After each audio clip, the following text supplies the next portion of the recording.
Welcome back. I hope everyone had a great first morning session and also a good lunch. And now here we are for our afternoon. I am pleased to welcome Dr. Alan D'Andrea, who is joining us once again to update us on the exciting work done by the Ovarian Cancer Dream Team, of which he is the co-leader. Many of you know that the $6 million Dream Team was funded largely by OCRFA and many of your organizations here today when we committed $4.5 million to the project back in 2016. Dr. D'Andrea is the director of the Susan F. Smith Center for Women's Cancer at the Dana-Farber Cancer Institute, the Fuller American Cancer Society Professor of Radiation Oncology at Harvard Medical School, and the director of the Center for DNA Damage and Repair at the Dana-Farber Cancer Institute. He is a distinguished clinical investigator of the Doris Duke Charitable Trust, a fellow of the American Association for the Advancement of Science, and a member of the National Academy of Medicine. He's also the recipient of the 2001 E. Mead Johnson Award, the highest award in pediatric research, and the 2012 GHA Close Memorial Award from the American Association for Cancer Research.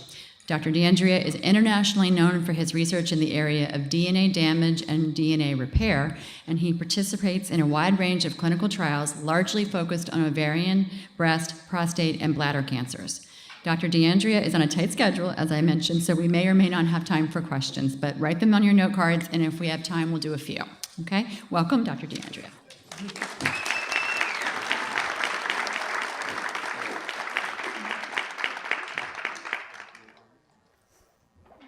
Well, it's a wonderful honor to be back. This is my third OCRFA conference, and wasn't Ursula Matalonis fantastic this morning?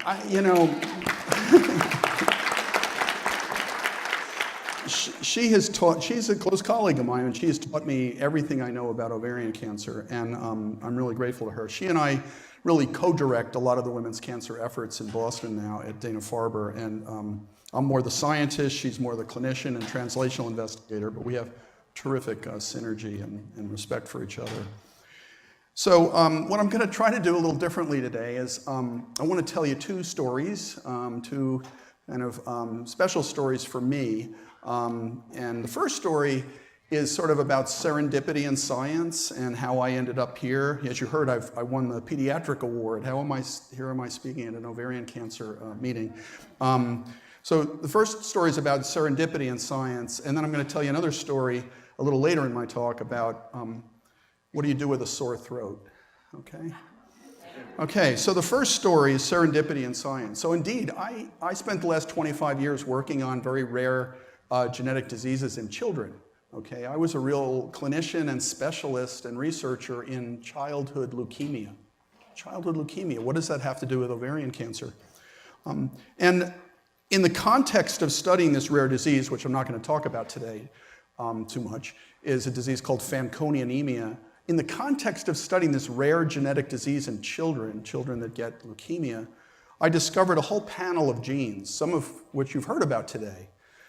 Mary Claire King, of course, and Alan Ashworth and others had discovered BRCA1 and BRCA2, but our laboratory examined and found a whole pathway of genes, including BRIP1 and PALB2N and RAD51C, and a whole set of genes, which were often mutated in these children with leukemia, and as turned out, these same genes turned out to be very important markers for ovarian cancer and risk factors for ovarian cancer. So the story goes that I had a crisis in my career because all of a sudden I had made the discovery of all these genes and was trying to study it in leukemia. What I really wanted to do was now apply it to ovarian cancer, but I knew nothing about ovarian cancer.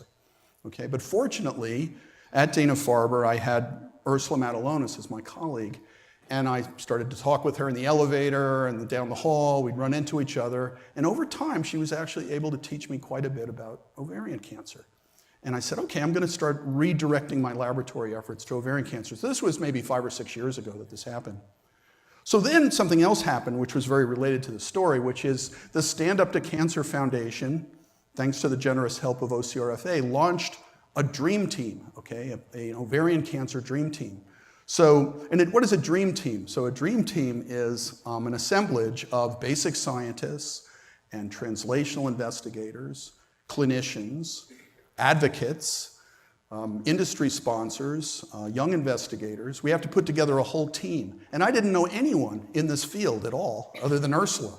So Ursula pulled me aside and said, Alan, here are the people to put on your team, okay?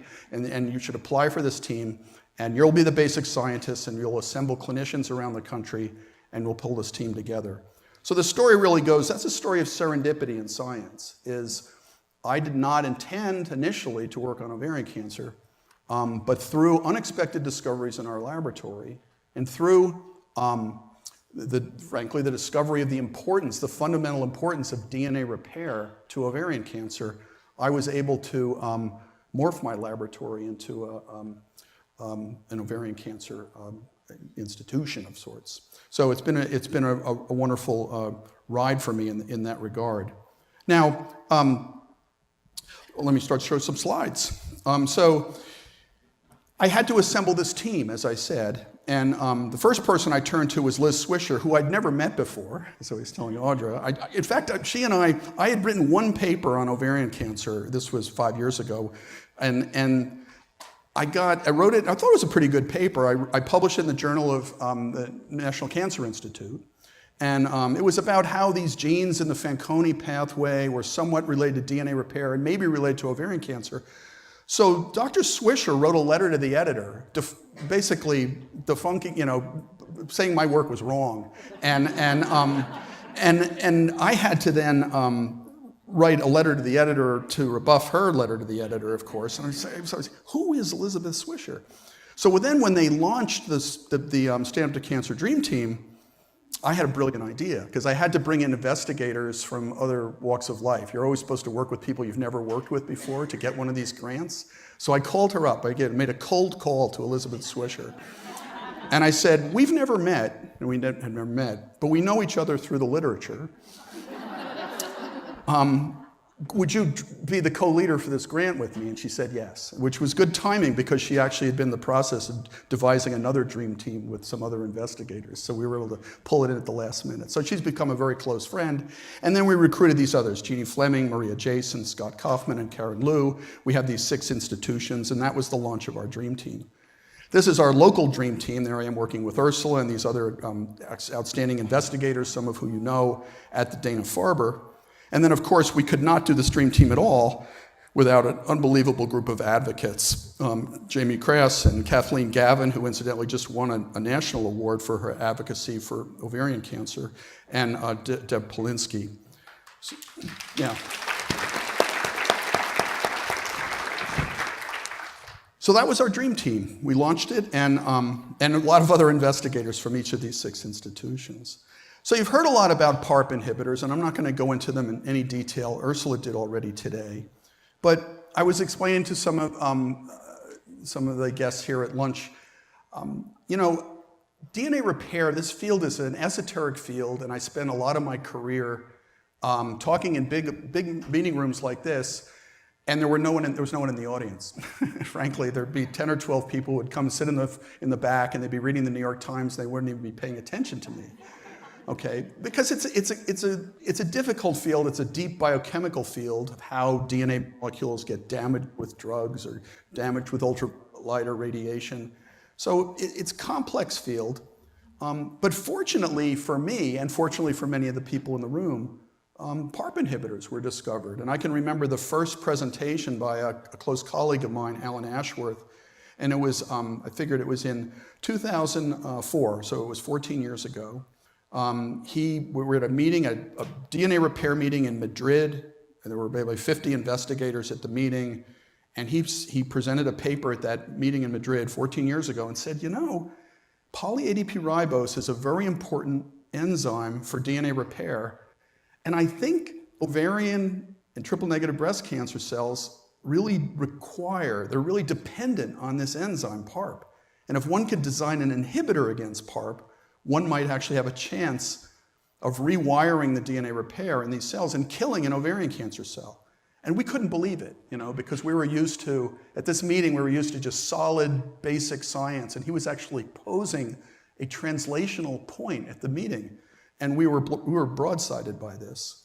But since that time, we and many investigators in the field have indeed shown that BRCA1 and BRCA2 deficient tumor cells are hyper-dependent on the PARP enzyme. They're really dependent on the PARP enzyme. So if you can inhibit PARP with a PARP1 inhibitor, you will kill these cancer cells. And this has been borne out in many ways. So it's pretty much what I wanted to say about PARP inhibitors and PARP. So our Stand Up to Cancer Dream Team, as I've presented at this meeting in the past, has largely been dedicated to 3 specific aims. One specific aim is basic science. It's to understand the mechanisms of sensitivity and resistance to the PARP inhibitor. The second aim is to devise clinical trials to extend the use of PARP inhibitors. We like PARP inhibitors because they're oral drugs, they're generally well-tolerated drugs, they mix well with other chemotherapies, not cytotoxic chemotherapies, they mix well with immunotherapy, they mix well with other targeted therapies. So we'd like to extend the use of those of PARP inhibitors. And we'd like to do clinical trials for risk and prevention. I think many of you know about the Magenta and WISP programs, which were started through our grant. So basic science, we've identified now over 50 genes which regulate PARP inhibitor responsiveness. So among these 50 genes are in fact BRIP1 and PALB2N and these very Fanconi anemia genes that my laboratory was so intimately involved with years ago. Now, the second aim, as I said, is to now design clinical trials, particularly to take ovarian cancers which are not that sensitive to PARP inhibitors, but to mix the PARP inhibitor with some other drug which weakens DNA repair and renders that ovarian cancer cell more sensitive to the PARP inhibitor. Okay, so it's a trick now. You come in with one drug that inhibits DNA repair, and now that cell is hyper-dependent on PARP, so a PARP inhibitor will be more effective. And this has been a very fruitful field for our Stand Up to Cancer Dream Team, where we've looked for combinations of PARP inhibitor with a CDK inhibitor, or with a so-called PI3 kinase inhibitor, or with an ATR inhibitor. Now, the third part of our project has been risk and prevention, and I won't have too much to say about that today, but just to remind you that 20% of ovarian cancers, 20% of ovarian cancers, high-grade serous ovarian cancers, result from inherited mutations in a DNA repair gene, either BRCA1, BRCA2, or one of these other Fanconi genes I was telling you about, BRIP1, RAD51C, PALB2N. That's an astounding number. 20% of ovarian cancers, high-grade serous, are occurring in women that have some inherited risk, some genetic risk. And for that reason, we believe that genetic testing is extremely important. It's also important because we know that risk-reducing salpingo oophorectomy, or RSO, is actually effective at decreasing ovarian cancer mortality in these high-risk women, that genetic testing is generally underutilized. So the Magenta program, and I saw there were some nice brochures at the OCRFA exhibit table. Pick up those brochures and you'll hear more about the Magenta. Actually, when I spoke about Magenta at the OCRFA meeting last year, a woman in the back stood up and said, "I'm signing up today." I remember that. That was exciting. So if more people sign up for the Magenta today, I'll be very happy about that. Okay, was that you? Okay, thank you. There you go. Thank you. You got your sister to do it too. All right, good, thank you. All right, so why should all women with ovarian cancer have genetic testing? Well, this identifies cancer risk in other organs. It allows other family members to know they're at risk. And we know that 1/3 of inherited ovarian cancer occurs in women who have no family history of breast or ovarian cancer. These are reasons that women with ovarian cancer really should have genetic testing. All right, so what's the best treatment? So what's the best treatment for newly diagnosed patients with high-grade serous ovarian cancer? All right, so this is the new stuff that I wanted to talk about today, because this is very important to my laboratory. And I think it's really going to turn out to be one of the crowning achievements of our dream team. If you have a sore throat, you go to the clinic. Doctor sees you, or nurse practitioner sees you, check for lymph nodes, looks at your throat, does a throat swab. Brings the throat swab to microbiology lab, and 2 days later, you get a phone call from your doctor, from the nurse, or from the office. Your strep infection is sensitive to penicillin. Start penicillin now. So the question has always been in cancer, why can't we do that with tumors? Why can't we take a swab or a biopsy of a solid tumor, okay, plate it out in a dish, grow it out for 2 or 3 or 4 days, and then test our drugs on these growing tumor cells?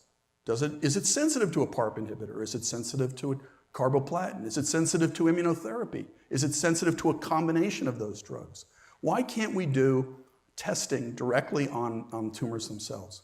We certainly have access to biopsy material. That's one of the things about ovarian cancer which makes it better for investigators, is we have access to ascites, we have access to multiple biopsies, repeat biopsies of tumors. And so accordingly, we should be able to test tumors directly for their sensitivity. The way we do it now, right, is we get a piece of tumor, we get a blood sample, and we do genetic testing. You know, is there a BRCA1 mutation or BRCA2 mutation? Is there a mutation which rendered that patient at risk of developing the cancer in the first place? But I want to know right now, at the time that the tumor develops, is that tumor sensitive to a drug? I don't care what the genetic information is. I just want to know, is it sensitive or not? So we've gotten better at this. The field has gotten better at this. The other thing we've gotten better at is demonstrating that tumors can develop resistance to drugs. Ursula mentioned this morning, that sometimes a tumor cell might be sensitive to a PARP inhibitor, but then a patient might relapse, and now clinically that tumor is no longer sensitive to the PARP inhibitor. It's now achieved resistance through some molecular mechanism.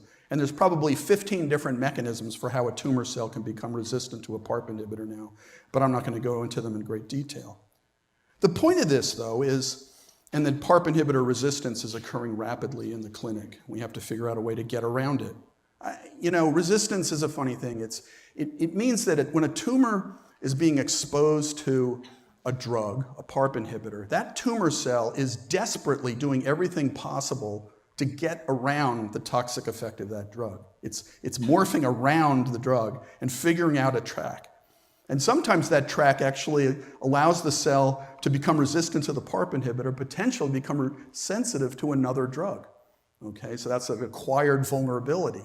The tumor becomes so specialized at becoming resistant to one drug, it pays a price, and now it becomes sensitive to another drug. But how do we test the tumors themselves, okay? And this is now the important, what I think is a breakthrough for the field, and I'm really happy to be participating in this. Shown here schematically in the upper left is you could actually take a biopsy or a chunk of tumor from a newly diagnosed ovarian cancer patient, or from a patient who's relapsed on a platinum or on a PARP inhibitor or on any drug. Take a chunk of that tumor, mince it up into a single cell suspension, and then plate these single cells, these single cancer cells, into a gel, which is called a three-dimensional culture or matrigel. And in the presence of this set of growth factors, which is shown up in the right-hand corner, and these growth factors are actually quite expensive, that's an issue, but you can actually grow these tumors out, and in only 3 to 7 days, one can actually grow these ovarian tumors, shown here at the bottom of the slide. And there they are, you can see it in the photomicrograph, the photograph of these cancer cells. So essentially what I've said is you could take a chunk of tumor, mince it up, and then grow out these little tumors, they're called organoids. And now you can do direct drug testing on these organoids, just like you can do with a throat culture for penicillin testing. So this is what they look like.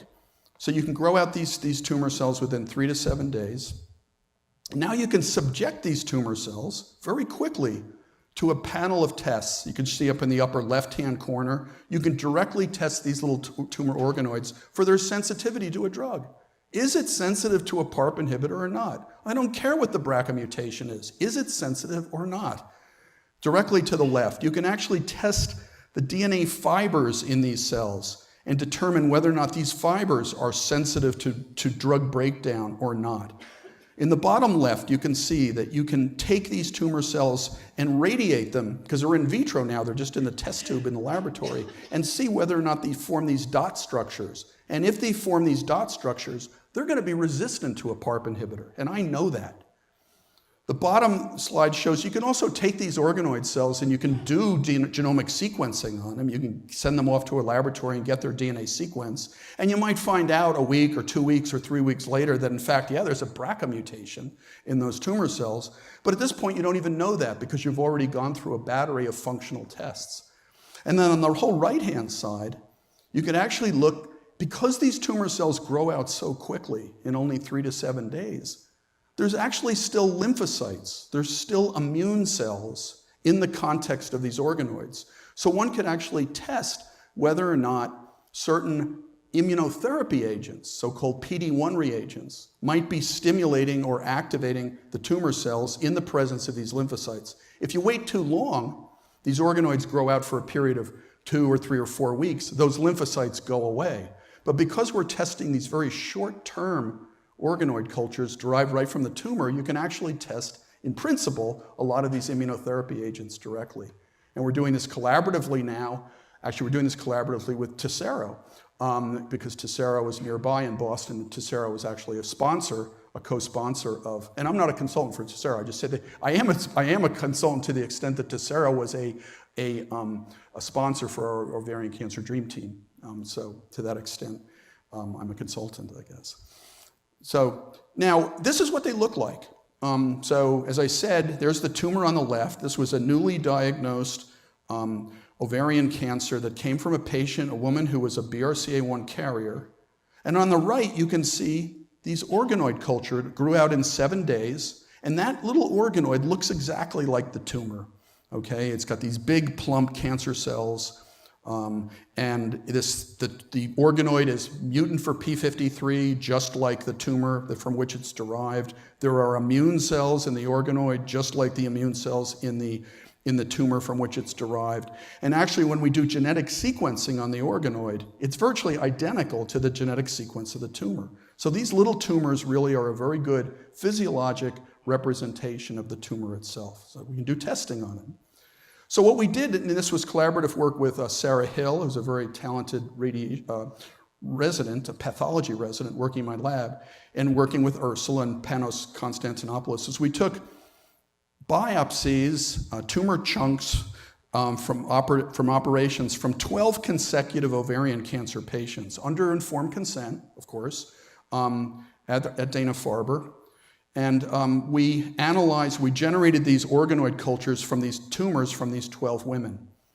Now, subsequently, we came back after we had gone through all of our functional studies, we realized that 4 of these women actually were carriers. They were genetic carriers. 2 of the women, as you can see here, were BRCA1 carriers. 1 was a BRCA2 carrier, and 1 was a RAD51C carrier. RAD51C, incidentally, is a Fanconi gene, FANC-O.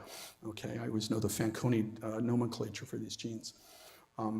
And so these tumors actually, these 12 women, granted it's a very small number, actually was relatively representative of tumors in the ovarian tumors in the general population. So we started to analyze this. So this is just an example. This was a woman now who was a BRCA1 carrier. She was a carrier, a known genetic carrier. But her tumor cell, her organoids, instantly showed us they're resistant to olaparib. That's what the R means, they're resistant. But these tumor cells are actually quite sensitive to some other drugs which are in clinical trials. Prexasertib, which is a CHEK1 inhibitor, VE822, which is an ATR inhibitor. They're very sensitive to carboplatin. So this woman's ovarian tumor, and her tumor in the clinic was not responding to the PARP inhibitor. So her clinical response of her tumor in the clinic was matching the sensitivity or resistance of these organoid cultures in the laboratory. And we were doing this simultaneously. So this is the kind of information then that we could give back to the clinician quickly.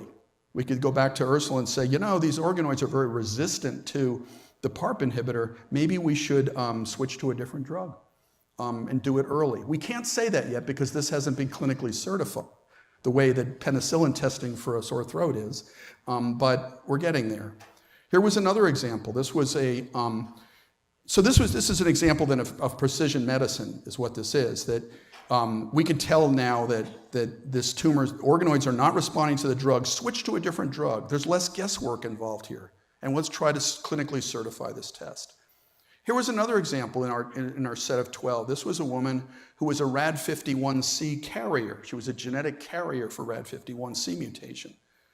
Her cells, though, were very sensitive to olaparib. Her organoid cells, grown out 7 days from the time of biopsy, in the clinic, in the laboratory, were very sensitive to the PARP inhibitor, and indeed this patient was responding to the PARP inhibitor in the clinic. So this is, again, another example of how this direct testing. Now, right now we think that the testing is particularly effective and important for predicting resistance, okay? So we have, among these other samples here, we have a woman whose ovarian tumor organoids were resistant to every drug possible. We could not kill these organoid cells with any of the drugs that we had in the clinic, or in our laboratory, I should say. And indeed, when we called up the clinic and found, yeah, this patient's not responding, the tumor, the CA125 continues to grow up, none of the drugs seem to be working. So there really did seem to be a perfect match between the resistance of the drugs in the test tube and the resistance of the tumor in the patient. And again, we found this out within 2 weeks of the time of the biopsy. So rather than put this patient through 4 cycles of chemotherapy that's not going to work, why don't we get that information back to the doctor sooner so we can switch to a combination of drugs, or maybe try a new clinical trial with an immunotherapy agent. Let's stop carboplatin Taxol if it's just not going to work. And this highly resistant patient turned out to have a somatic mutation in amplification of a gene called cyclin E, which is a known bad prognostic indicator for high-grade serous ovarian cancer. So then how do we treat these high-grade serous ovarian cancers that have PARP inhibitor resistance? And the answer to that, I think, is going to be combinations of chemotherapy, drug combinations. So this is just an example of how we found some organoids from a tumor in the laboratory, which were really very resistant to gemcitabine and resistant to PARP inhibitor. But when you added combinations, shown here with the arrows, combinations of drugs quickly reversed the problem and made these organoids more sensitive. So this was information that maybe these combinations of drugs, because they're working well in the clinic, in the laboratory, they might also work well in the clinic.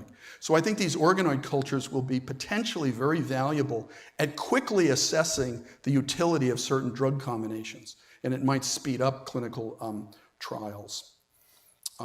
Now, I said at the beginning that we're interested in immunotherapy, and I said that these organoid cultures, these 7-day organoid cultures derived from the tumor, have lymphocytes and have an immune constitution which seems to match the immune constitution of the tumor from which they were derived. And indeed, you can see that these organoids have lymphocytes. They have lymphocytes called CD4 positive lymphocytes and CD8 positive lymphocytes.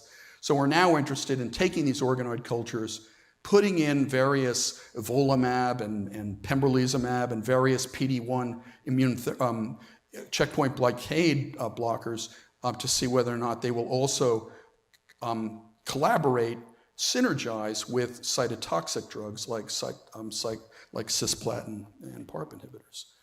Okay, so it's early days. This is early days. I gave a talk at the GOG meeting 2 days ago in Philadelphia, and I gave this talk right after the Memorial Sloan Kettering David Solit group presented some work where they had analyzed 25,000 patients of all tumor types by genetic profiling, trying to identify those patients that had BRCA mutations or not. 25,000 patients. I just showed you 12 patients, okay, and how we can systematically do this kind of work. But it's a kind of precision medicine, and I think over time this is going to grow in utility. And I think ovarian cancer is leading the way. And this is a really important point. Okay, there's been a tremendous acceleration of ovarian cancer research in the last few years, thanks in large part to your support and to the Stand Up to Cancer Dream Team.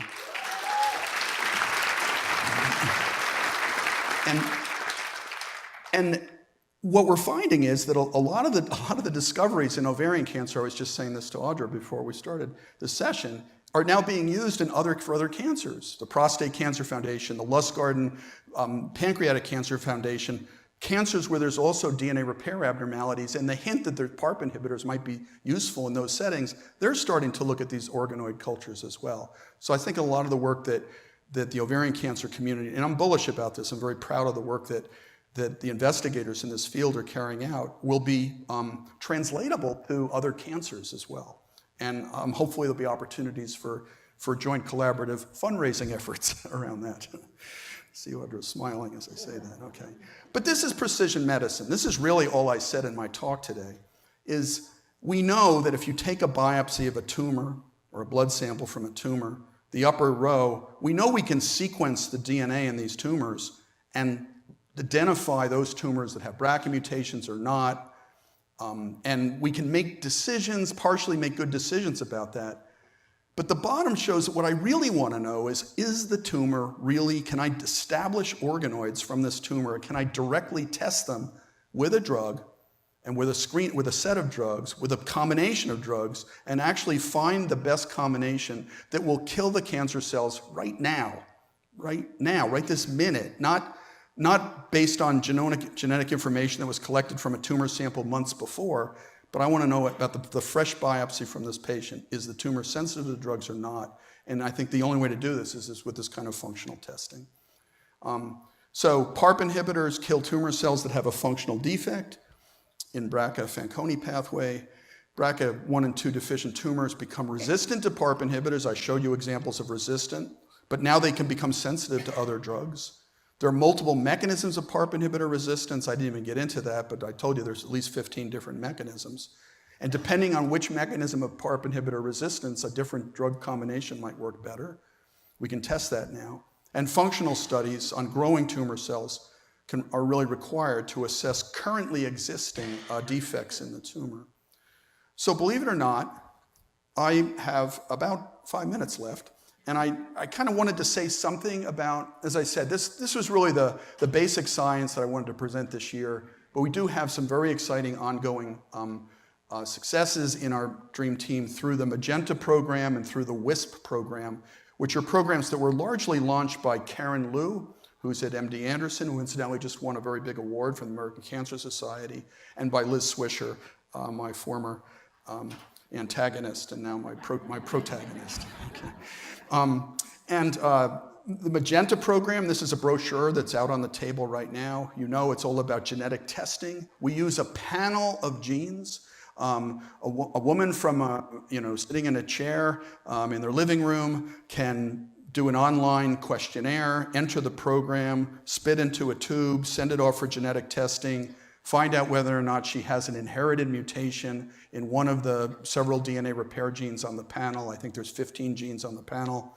And then if she has an inherited mutation, then undergo genetic counseling by phone. So all this can be done from the comfort of her living room, and this is the way Liz and Karen describe it. And it's had gone through tremendous success. I mean, last year, there were really only 40 or 100 patients enrolled in this. There are now almost 3,000 patients enrolled in this. So the advertisement's been, and you see the blip up there in, I think it was January, it was early this year. There was a huge increase because I think Kathleen Gavin and others in Minneapolis had a very persuasive television ad about Magenta, and then there was a huge enrollment shortly thereafter. So this is enrolling very quickly.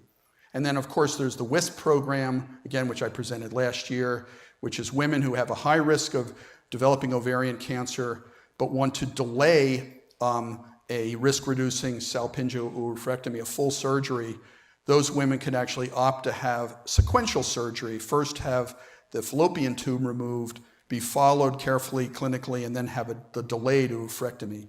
So the advantage of that leg is that there's some evidence that ovarian cancers, a lot of evidence that ovarian cancers actually start in the fallopian tube. So by doing by delaying the oophorectomy and doing the fallopian tube resection first allows a woman to retain her ovaries longer and postpone menopause. And that program also has accrued very quickly, and we now have over 100 patients who are enrolled in that trial, some of who've been randomized to the full salpingo-oophorectomy, and others who are doing the sequential salpingectomy first and then the oophorectomy thereafter.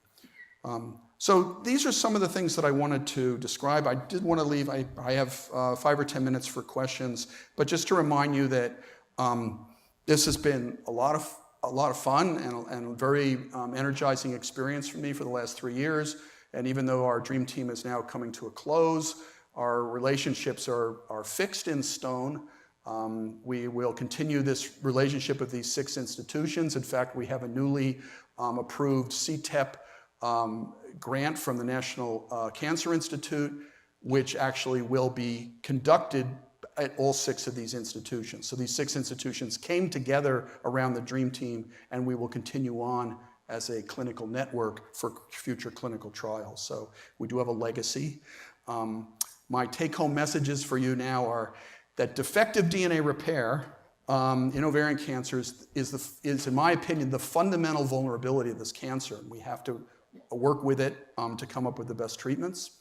And I think this is one of the reasons we will get immunotherapy to work, because we believe that immunotherapy should work in a cancer that has a DNA repair defect. We could talk about that if people have a question.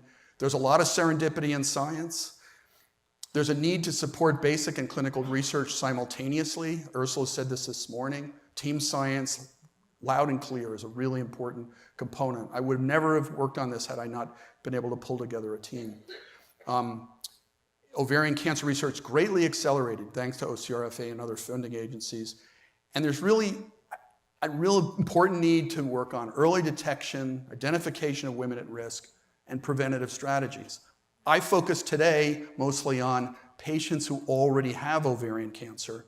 How can we biopsy? How can we do better diagnostics, better drug screening? But of course, our ultimate goal is to just prevent this damn green disease from happening in the first place, right? So, yeah.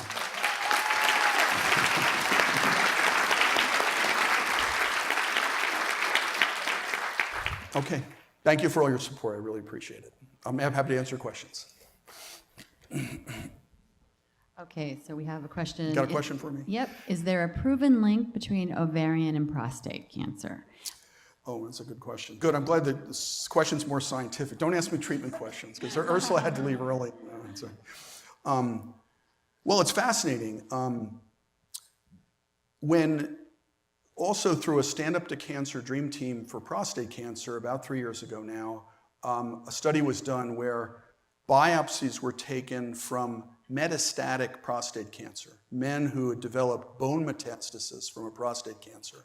And when those bone metastases, advanced prostate cancer, when the genes were sequenced, it was found that those prostate cancers had mutations in BRCA2, a little bit in BRCA1, and in some other related gene. Did I lose my? No. So that was a surprise at the time. People had thought that, okay, BRCA1, BRCA2 mutations are confined to breast and ovarian cancer as a causative, but now we're actually finding that mutations in these same genes are in advanced prostate cancers and in pancreatic cancers. I might be losing my microphone. There we go. And now PARP inhibitors are actually being used for the treatment of prostate cancers and pancreatic cancer. So there is very much a link. And there's even some families where there's a BRCA2 family, some BRCA2 families where there's increased risk of ovarian and breast cancer in the women and increased prostate cancer in the men. So the answer is yes, very close link. We have a question here about the cost of creating these organoids. And so I guess maybe a sort of broader question for you is, if this work continues to be successful, can you comment a little bit on the practical implications of that science on a larger population scale? Yeah, it's an extremely important question. And I think it would be difficult to commercialize organoid cultures. People have tried to do it. To commercialize it, because that would make it obviously high throughput. And because to do this, it really has to be done quickly, very close to the hospital. These biopsies have to be taken and literally run from the operating room over to the laboratory, minced up and set up in these cultures. So I think it would be difficult to do this high throughput or to commercialize this. And as I said, once the culture is grown for more than a week or two, it starts to become resistant to all the drugs, and it no longer is reflective or physiologically representative of the tumor that it came from. So I think that it's not practical to do this probably outside of a hospital setting. So it means to me the only way to do this is to actually get clinical certification of this procedure at the hospital itself. So it would have to be done at teaching hospitals, and it would be expensive. I think the growth factors that are required to actually use as fertilizer to grow these organoid cultures is expensive, and it's an expensive procedure. I'm not even going to put a dollar value on it, but I think that irrespective of the expense, it's the practicality. You have to work really closely with the gynecologic surgeons who are willing to give you the biopsies, with the pathologists who are quickly willing to look at them, dissect them, bring them over to the laboratory, and then the technical staff to actually evaluate them by these assays. This whole operation that I show you for these 12 patients probably cost $300,000, and it wasn't even a clinically certified test at that point.